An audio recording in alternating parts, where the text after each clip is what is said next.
নমস্কার, চলে এসেছি আরও একটি নতুন ভিডিও নিয়ে। তো চলুন শুরু করা যাক। আজকের যে রেসিপিটা সেটা সব থেকে কম উপকরণ দিয়ে তৈরি করব, আর কথা দিচ্ছি এর বাইরে আর কোনো তরকারি আপনাদের লাগবেই না। এই একটা তরকারি দিয়েই আপনাদের সমস্ত ভাত খাওয়া হয়ে যাবে। তো চলুন শুরু করা যাক। যে যতটা পরিমাণে বানাবেন, বেগুনটা আমি ঠিক এরকমভাবে যেমন দেখছেন আমি এইভাবে পিস করে নিয়েছি। এরপরে শুধু ম্যারিনেট করে রাখবো। ম্যারিনেট করে রাখছি যে উপকরণ দিয়ে, এই যে জিরে গুঁড়ো আর ধনে গুঁড়ো দিয়ে ম্যারিনেট করে প্রায় আধ ঘন্টা মতো রেখে দেবেন। আর আধ ঘন্টাতে বাকি যে উপকরণগুলো আমি রেডি করার সেগুলো করে নেব। ব্যাস, তাতেই এই মশলাগুলো বেগুনের গায়ে লেগে যাবে। এবং বেগুন ভাজতে গিয়ে আমরা সবাই জানি যে ভীষণ পরিমাণে তেল খায়, তো সেই তেলটাও অতটা লাগবে না। আমি এখানে সামুদ্রিক মৌরলা মাছ এখানটায় আছে মোটামুটি 250 গ্রাম মতো। তো আমি সেই জন্য, যেহেতু সামুদ্রিক মাছ, তাই আমি একটু লেবু চিপে দিয়ে নিয়েছি।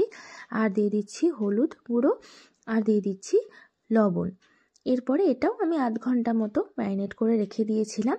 রেখে দেওয়ার পরে আমি এটাকে ভেজে নেব। আর মাছ ভাজার নিয়ম তো সবাই জানেন আশা করি। তেলটা খুব ভালো করে গরম হওয়ার পরে দেবেন, আর একসাথে অনেকগুলো অবশ্যই দেবেন না, যাতে গায়ে গায়ে না লেগে যায়। ব্যাস, মাছ ভাজাও হয়ে গেছে আমার। এরপরে আর বেশি কিছু না, এটা থাকতে থাকতে আমি বাদ বাকি আইটেমগুলো রেডি করে নেব। নিয়ে নিয়েছি আদা, রসুন আর লঙ্কার পেস্ট করে নিয়েছি, আর নিয়ে নিয়েছি ধনেপাতা আর টমেটো কেটে নিয়েছি। ব্যাস, চলুন। কড়াই গরম করে 10 ml মতো আমি এখানে তেল নিয়েছি, আর দিয়ে দিচ্ছি কালো জিরে ফোড়নে। এরপরে বেগুনগুলো মোটামুটি ভেজে নেব ভালো করে। আর ভাজতে ভাজতে বলে রাখি, আমাদের ভিডিওগুলো যদি ভালো লেগে থাকে তাহলে অবশ্যই একটি লাইক, কমেন্ট আর বন্ধুদের মধ্যে শেয়ার করে দেওয়ার জন্য অনুরোধ রইল। আর যদি কোনো সাজেশান থাকে তাহলে অবশ্যই কমেন্ট সেকশনে জানাতে ভুলবেন না। এরপরে ওই সেম কড়াইতে আমি আরেকটু তেল দিয়ে নিয়ে আমি যে মশলাটা বেটে রেখেছিলাম সেটা দিয়ে নিয়েছি। কাঁচা গন্ধটা যতক্ষণ দূর হয়ে যায় 1 মিনিট মতো কষে নিয়েছি। তারপরে দিয়ে দিচ্ছি হলুদ গুঁড়ো, কাশ্মীরি লঙ্কার গুঁড়ো, শুধুমাত্র রঙের জন্য দিয়েছি, এটা আপনারা চাইলে স্কিপও করতে পারেন। আর দিয়ে দিলাম 2টো টমেটো মাঝারি সাইজে নিয়েছি। এখানে আমি একটু লবণ দিয়ে, স্বাদ মতো লবণ দিয়ে আমি কষে নিয়েছি। যখন টমেটোটা দেখবেন গলে গলে আসছে, তখন আমি মাছগুলো দিয়ে নেব।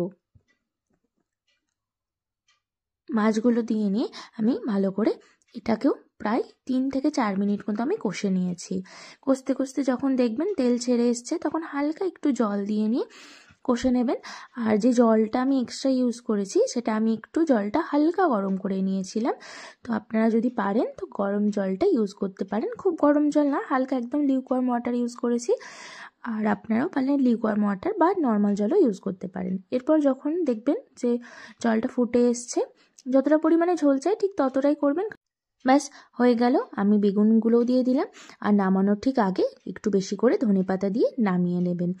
তাহলেই তৈরি হয়ে যাবে আজকের এই দুর্দান্ত এই রেসিপিটা। আমি এই রেসিপিটার কি নাম দেব ঠিক বুঝে উঠতে পারিনি। যদি আপনাদের মাথায় কিছু আইডিয়া থেকে থাকে তাহলে অবশ্যই একটি নাম রেকমেন্ড করবেন। যদি ভালো লেগে থাকে তাহলে একটি লাইক করবেন, আর যদি এখনো পর্যন্ত সাবস্ক্রাইব না করে থাকেন তাহলে অবশ্যই চ্যানেলটি সাবস্ক্রাইব করে দেবেন।